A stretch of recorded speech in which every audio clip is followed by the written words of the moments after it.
আকদামিল উম্মাহাত, তোমাদের জান্নাত হলো তোমাদের মায়ের পায়ের নিচে। সুবহানাল্লাহ। সন্তানের জান্নাত কোথায়? মায়ের পায়ের নিচে। অর্থাৎ যার মা রাজি হবে, মা যদি রাজি হয় সে জান্নাত পাবে। মা রাজি হলে কি পাবে?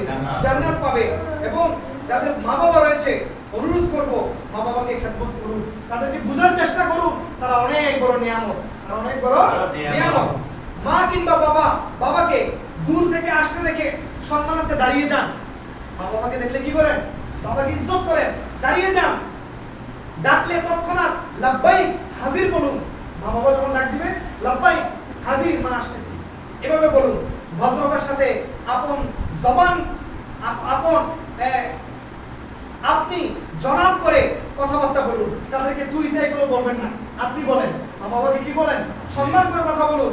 আপন আওয়াজ তাদের সামনে একটু নিচে রাখুন।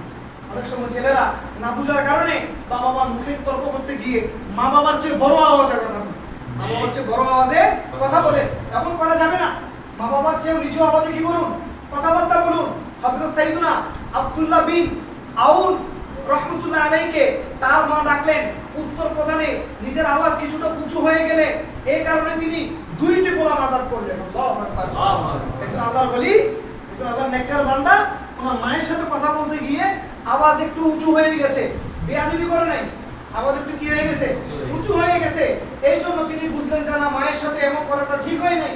উনি সাথে সাথে ওনার গোলাম, এক একটা গোলামের দাম অনেক টাকা, দুইটা গোলাম আযাদ করছে। কয়টা?